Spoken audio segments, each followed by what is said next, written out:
الحمد لله رب العالمين، والصلاة والسلام على سيد المرسلين محمد وآله وصحبه أجمعين. أما بعد، فقد قال الله تبارك وتعالى في كلامه المجيد والفرقان الحميد: أعوذ بالله من الشيطان الرجيم، بسم الله الرحمن الرحيم.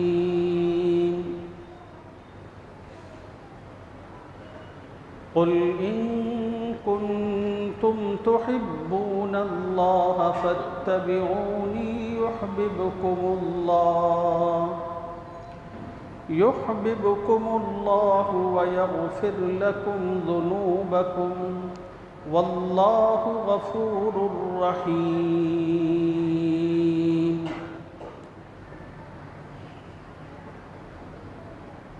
وقال تعالى في مقام آخر: وما كان لمؤمن ولا مؤمنة إذا قضى الله ورسوله أمرا أن يكون لهم الخيرة، ومن يعص الله ورسوله فقد ضل ضلالا مبينا.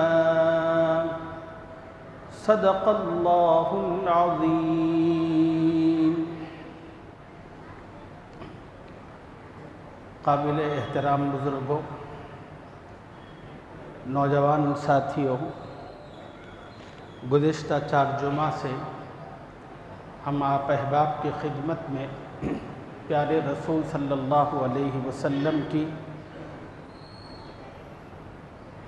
سیرت مبارکہ سے متعلق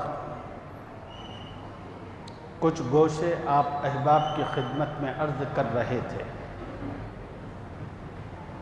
اس جمعہ میں نبی صلی اللہ علیہ وسلم کا ایک اہم ترین تقاضا آپ حضرات کی خدمت میں عرض کر کے اس موضوع کو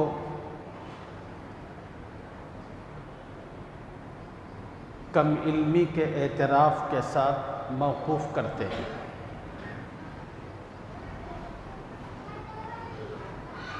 میں نے آپ کے سامنے کلام پاک کی ایک آیت مبارکہ پڑھی ہے. اسی کی روشنی میں چند باتیں آپ احباب کی خدمت میں عرض کرنی ہے.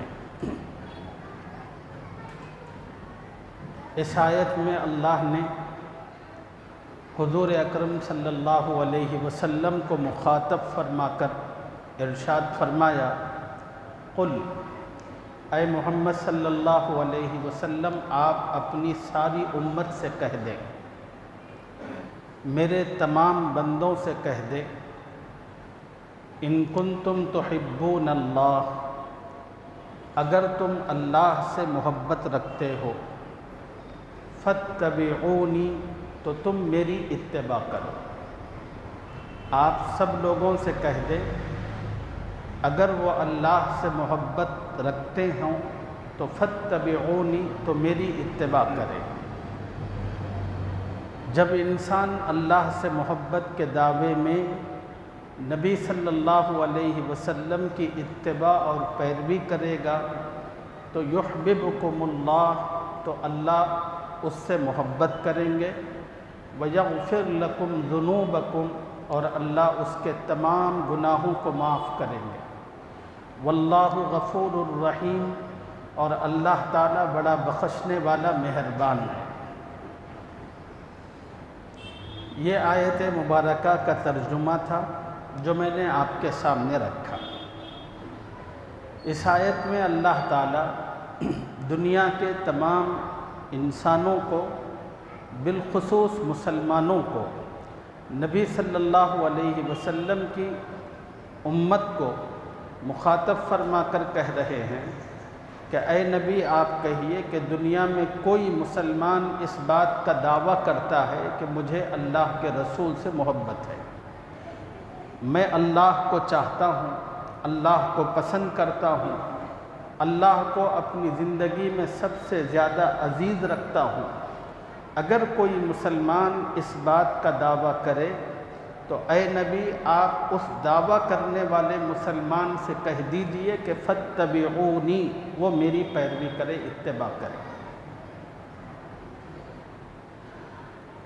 اب جو انسان خدا کی محبت کا دعوے دار ہے، جب وہ نبی صلی اللہ علیہ وسلم کی پیروی کرے گا، آپ کی اتباع کرے گا، آپ کی اٹھک بیٹھک کو، آپ کی گفتگو کو، آپ کے بول چال کو، آپ کے معاملات کو، آپ کی معاشرت کو، آپ کے کھانے پینے کو، آپ کے جاگنے سونے کو، آپ کے چلنے پھرنے کو، ان چیزوں کو جتنا اپنی زندگی میں اڈاپٹ کرتا رہے گا، جتنا لیتا رہے گا اور اپنی زندگی کو نبی صلی اللہ علیہ وسلم کی زندگی کی روشنی میں جتنا رنگتا رہے گا، تو پھر وہ آدمی خدا کا اسی قدر محبوب بنتا چلا جاتا ہے۔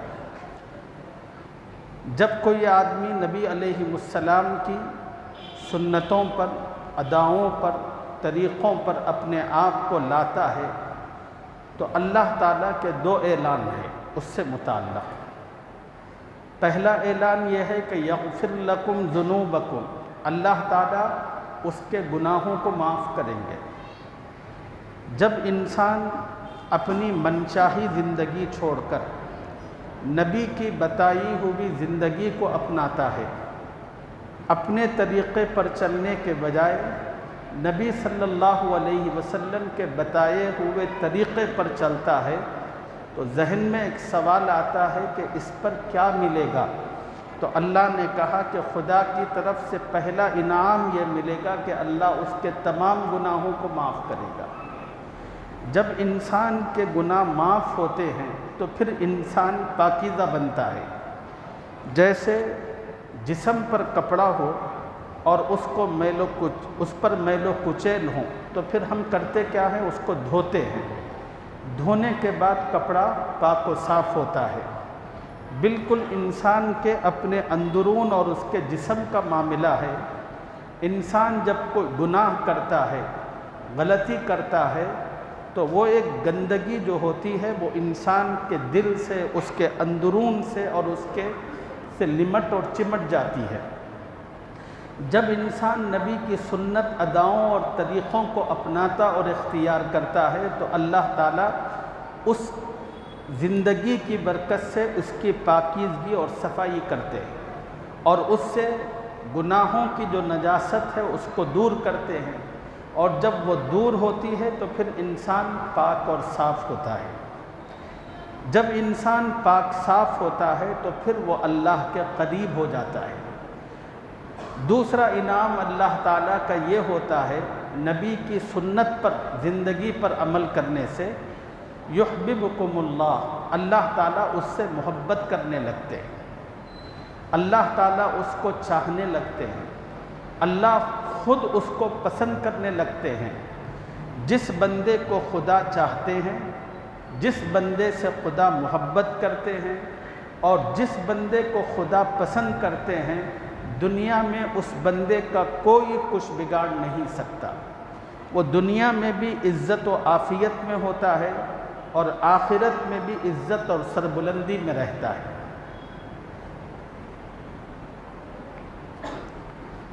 دوسری بات آپ حضرات سے یہ عرض کرنی ہے، اللہ کی جو محبت ہوتی ہے، رسول کی جو محبت ہوتی ہے، وہ صورت کی بنیاد پر نہیں ہوتی، سیرت کی بنیاد پر ہوتی ہے۔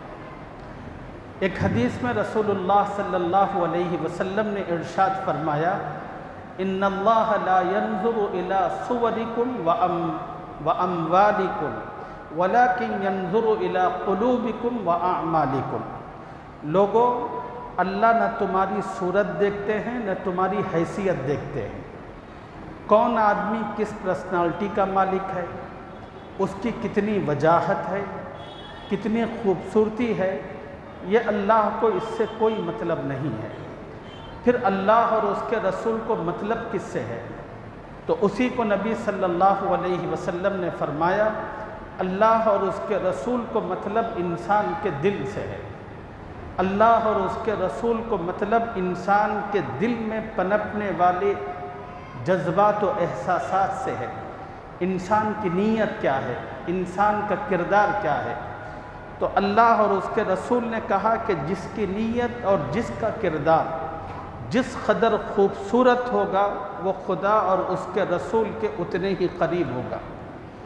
بھلے دنیا کے اندر لوگ حسن کی مجالس اور محافل قائم کریں اور آپس میں مقابلہ کریں کہ کون خوبصورت ہے کون نہیں ہے، خدا کے نزدیک مقابلہ حسن صورت کا نہیں ہوگا، خدا کے نزدیک مقابلہ حسن سیرت کا ہوگا۔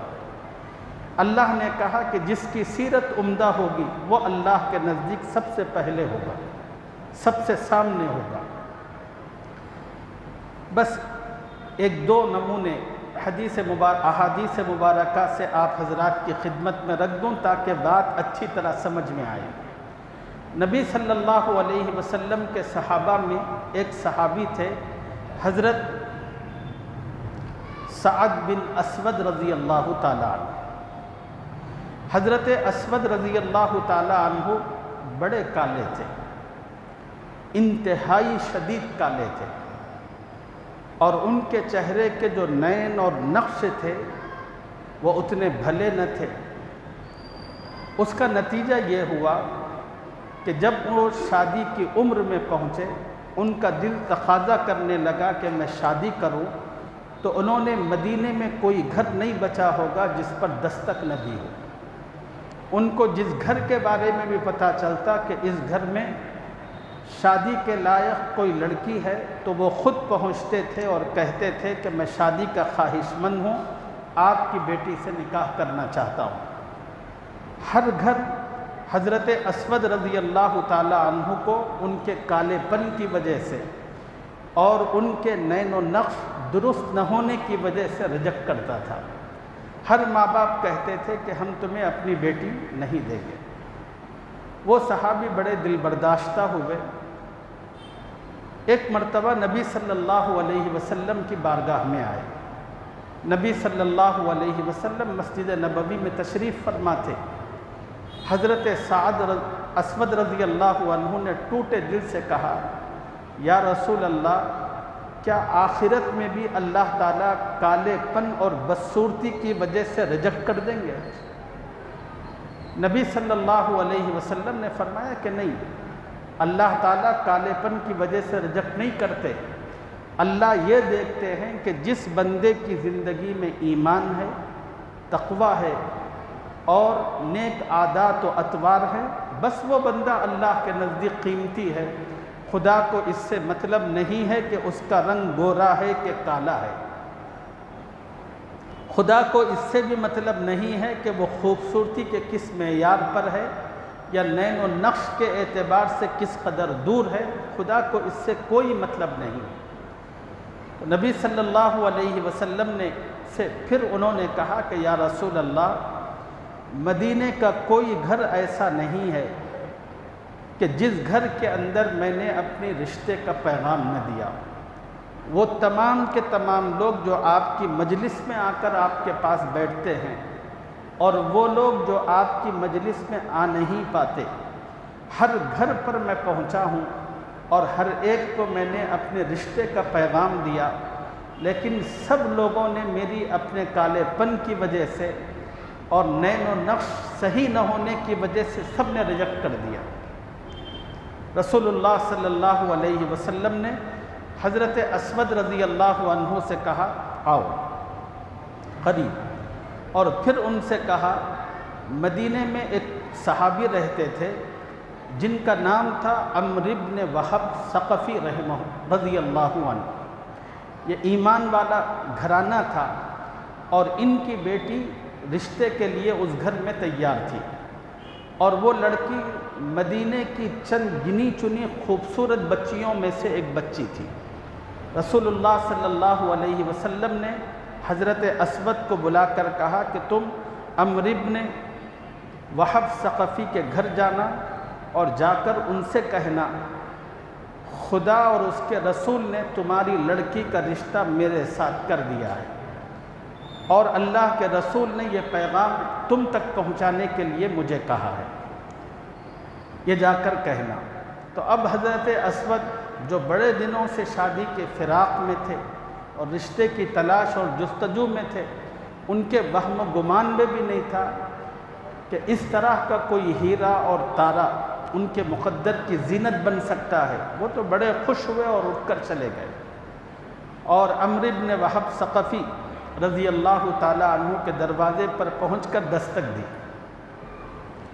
تھوڑی دیر کے بعد عمرو بن وہب ثقفی باہر آئے تو دیکھا کہ حضرت اسود کھڑے ہیں، تو پوچھا کہ کیا بات ہے؟ حضرت اسود نے کہا کہ میں رسول اللہ صلی اللہ علیہ وسلم کی مجلس سے اٹھ کر آ رہا ہوں، اور اللہ کے نبی نے یہ پیغام آپ تک پہنچانے کے لیے کہا ہے کہ خدا کے رسول نے آپ کی بیٹی کا رشتہ میرے ساتھ کر دیا ہے۔ اب جب رشتے کی بات سنی تو بیوی جو گھر کے اندر تھی وہ بھی دروازے کی اوٹ میں آ گئی، اور حضرت عمرو بن وہب ثقفی نے اسود رضی اللہ عنہ کو دیکھا تو ان کی نظروں میں بیٹی کا چہرہ بھی آ گیا۔ انہوں نے کہا کہ میری بیٹی اتنی خوبصورت اور حضرت اسود اتنے کالے اور اس کے نین و نقش اتنے اعلیٰ اور عمدہ معیاری اور ان کے نین و نقش اس طرح کے، تو باپ کے دل نے گوارا نہیں کیا کہ اپنی بیٹی کے لیے اس رشتے کو قبول کرے۔ باپ نے اور ماں نے فوراً کھڑے کھڑے انکار کر دیا اور کہا کہ اسود ہم اپنی بیٹی کا رشتہ تمہیں دے نہیں سکتے۔ حضرت اسود رضی اللہ عنہ دل گرفتہ ہو کر، وہ تو ایک قاصد تھے، نبی علیہ السلام کا پیغام لے کر پہنچے تھے، اور ان کی ذمہ داری یہ بھی تھی کہ جا کر واپس بتانا۔ چنانچہ وہ اس جواب کو سن کر نبی علیہ السلام کی مجلس کی طرف چلے گئے اور جا کر جو کچھ پیش آیا تھا وہ کہہ دیا۔ اب حضرت اسود کے جانے کے بعد باپ اور ماں میں جو گفتگو ہو رہی تھی اس گفتگو کو بیٹی نے بھی سنا تھا۔ بیٹی نے پوچھا باپ سے کہ کیا بات ہے؟ تو باپ نے کہا کہ بیٹی رسول اللہ صلی اللہ علیہ وسلم نے ایک صاحب کو بھیجا تھا جن کا نام اسود ہے، بڑے کالے کلوٹے ہیں، اور یہ پیغام کے ساتھ کہ میں نے آپ کی بیٹی کے ساتھ رشتہ کر دیا اور مجھے وہ جچے نہیں، اس لیے میں نے انکار کر دیا۔ بیٹی جو تھی، ماں باپ بھی جو تھے، ان کے دل میں بھی اللہ اور اس کے رسول کی بے انتہا چاہت تھی، مگر اس چاہت کا مقام و مرتبہ بیٹی میں بہت زیادہ تھا۔ بیٹی نے سنا تو کہنے لگی، اپنے ماں باپ کو مخاطب کر کے، بابا خوف کرو اللہ کا، کہیں ایسا نہ ہو کہ تمہارے اوپر اللہ کی کوئی وحی نازل نہ ہو جائے، کہیں اللہ اور اس کے رسول کی لعنت اور پھٹکار تم پر نہ پڑ جائے۔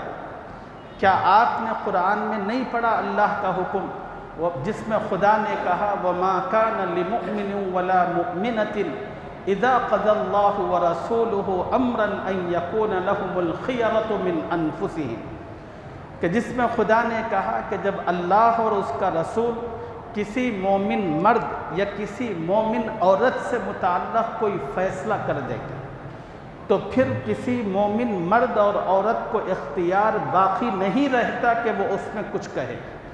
اس مومن مرد اور عورت کے لیے لازم ہوتا ہے کہ رسول اللہ کے اس فیصلے کو قبول کرے اور اس کو اپنی زندگی پر نافذ کرے، بھلے اس کے دل پر کتنے ہی آرے کیوں نہ چل رہے ہوں، اس کے خواہشات کتنے ہی پامال کیوں نہ ہو رہے ہوں، اس کو مجال نہیں ہو سکتی کہ وہ اس میں کچھ کہے، اف کہے۔ اس کو تو بس نبی علیہ السلام کا فیصلہ ماننا چاہیے۔ اور پھر اگلی آیت میں اللہ نے کہا کہ وَمَن يَعْصِ اللَّهَ وَرَسُولَهُ، سنو جو کوئی اللہ اور اس کے رسول کی نافرمانی کرے گا فَقَدْ ضَلَّ ضَلَالًا مُبِينًا، وہ کھلی ہوئی گمراہی میں ہوگا۔ تو بیٹی کہنے لگی، کیا آپ نے اللہ کا یہ حکم سنا نہیں جب خدا کے رسول نے خود کہا کہ میں نے تمہارا رشتہ وہب کی بیٹی سے کر دیا، تو اب بابا کوئی اختیار باقی نہیں رہتا۔ جب خدا کے رسول نے اعتماد کر کے اس شخص کو میرا جیون ساتھی منتخب کیا ہے تو میں اللہ اور اس کے رسول کے فیصلے پر راضی ہوں۔ آپ فوراً جائیے اس سے پہلے کہ اسود پہنچ کر نبی صلی اللہ علیہ وسلم کی بارگاہ میں تمہارے انکار کا جواب رکھے۔ وہب بن ثقفی اب دوڑتے ہوئے اپنے گھر سے نکلے اور نبی صلی اللہ علیہ وسلم کی مجلس میں پہنچے۔ ان کے پہنچنے تک حضرت اسود پہنچ چکے تھے۔ نبی صلی اللہ علیہ وسلم نے نظر اٹھا کر دیکھا اور وہب بن ثقفی عمرو بن وہب سے پوچھا، کیا تم نے ہمارا بھیجا ہوا رشتہ انکار کر دیا؟ حضرت عمرو بن وہب ثقفی رضی اللہ عنہ نے ہاتھ جوڑتے ہوئے کہا کہ یا رسول اللہ میں معافی چاہتا ہوں، توبہ کرتا ہوں۔ یا رسول اللہ میں نے یہ سمجھا کہ یہ خود سے آ کر اس طرح کہہ رہے ہیں، ورنہ میری کہاں مجال کہ آپ کے کیے ہوئے فیصلے کو رد کر سکوں، انکار کر سکوں۔ یا رسول اللہ میں اپنی بیٹی آپ کے حوالے کرتا ہوں، آپ جو حکم دیں گے اس کے مطابق عمل کروں گا۔ چنانچہ رسول اللہ صلی اللہ علیہ وسلم نے حضرت اسود رضی اللہ عنہ کا رشتہ حضرت عمرو بن وہب کی لڑکی سے کر دیا۔ اب حضرت اسود سے کہا، کچھ پیسے ہیں؟ انہوں نے کہا کہ ہاں ہیں۔ نبی صلی اللہ علیہ وسلم نے حضرت اسود سے کہا کہ اب جاؤ بازار اور شادی کا سامان خریدو۔ تو حضرت اسود رضی اللہ تعالی عنہ خوشی خوشی پیسے لے کر بازار گئے شادی کا سامان خریدنے کے لیے۔ ہو سکتا ہے کہ 2-4 دن یا چند ہفتے کے بعد گئے ہوں پیسوں کا انتظام کر کے، اور اتفاقی بات جب وہ اپنی شادی کا سامان خریدنا چاہتے تھے اسی وقت بازاروں کے اندر ایک اعلان ہوا، لوگوں اللہ کے راستے میں نکلنے کے لیے جوانوں کی اور طاقتوروں اور بہادروں کی ضرورت ہے، اللہ کے نام پر اللہ کے حکم کے لیے اللہ کے دین کی سربلندی کے لیے جہاد پر نکلو۔ جب حضرت اسود کے کانوں میں یہ آواز پڑی تو جو پیسے ان کے پاس تھے جس سے وہ شادی کا سامان خریدنا چاہتے تھے، انہوں نے انہی پیسوں سے ایک گھوڑا خریدا، ایک تلوار خریدی، ایک امامہ خریدا، اور امامہ خرید کر اس کو اپنے چہرے پر اس طرح باندھا کہ سوائے ان کی آنکھوں کے کچھ نظر نہیں آتا تھا، اور بڑے بہادر اور طاقتور تھے، جہاد میں شریک ہوئے اور جوان مردی کے ایسے جوہر بہادری کے انہوں نے دکھائے، جس طرف بڑھتے تھے دشمنوں کی صفوں کی صفیں الٹ دیتے تھے۔ تمام کے تمام صحابہ مسلمان حیرت زدہ تھے کہ یہ کون سا جان باز سپاہی ہے، جدھر جا رہا ہے دشمنوں کی صفوں میں کھلبلی اور ہلچل پیدا کر رہا ہے، اور اخیر میں اپنی اسی جوان مردی کو دکھاتے دکھاتے اپنی جان آفرین کے سپرد کر دی، وہ شہید ہو گئے۔ شام ہوئی، جب شہداء کا جائزہ لیا گیا، نبی صلی اللہ علیہ وسلم کو اطلاع دی گئی کہ شہیدوں میں حضرت اسود رضی اللہ عنہ بھی موجود ہے۔ نبی صلی اللہ علیہ وسلم فوراً آئے اور حضرت اسود رضی اللہ عنہ کا جو سر زمین پر پڑا ہوا تھا، اللہ کے نبی نے ان کے سر کو اپنی گود میں رکھا اور پھر ان کو مخاطب کر کے کہا کہ اے اسود، میں نے تو تجھے دنیا کی خوشیاں پوری کرنے کے لیے بھیجا تھا اور تو نے اپنی جان آفرین کے اللہ کے حوالے کر دی۔ پھر نبی صلی اللہ علیہ وسلم نے ان کی نماز جنازہ پڑھی۔ نماز جنازہ کے بعد نبی صلی اللہ علیہ وسلم ان کے جنازے کے ساتھ قبرستان تشریف لے گئے، اور پھر خود نبی صلی اللہ علیہ وسلم نے قبر میں اتر کر حضرت اسود رضی اللہ تعالی عنہ کی تدفین فرمائی۔ اس پورے عمل میں 3 عمل نبی صلی اللہ علیہ وسلم کے بڑے عجیب اور حیرت انگیز تھے۔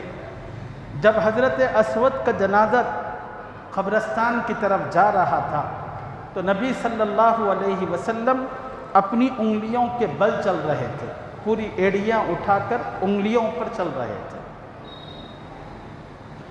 دوسرا، حضرت اسود کو جب نبی علیہ السلام نے قبر میں رکھا تو نبی صلی اللہ علیہ وسلم کبھی مسکراتے تھے، اور تیسرا عمل صحابہ نے دیکھا کہ نبی علیہ السلام کبھی اپنا چہرہ پھیرتے تھے۔ تدفین پوری ہونے کے بعد صحابہ نے عرض کیا کہ یا رسول اللہ، ہمارے ماں باپ آپ پر قربان ہو، ہم نے آج 3 عمل آپ میں ایسے دیکھے جو پہلے کبھی نہیں دیکھے تھے۔ نبی صلی اللہ علیہ وسلم نے پوچھا کہ بتاؤ کیا عمل دیکھے؟ انہوں نے کہا صحابہ نے کہ یا رسول اللہ، ہم نے دیکھا کہ جب جنازہ قبرستان کی طرف جا رہا تھا تو آپ انگلیوں کے بل چل رہے تھے۔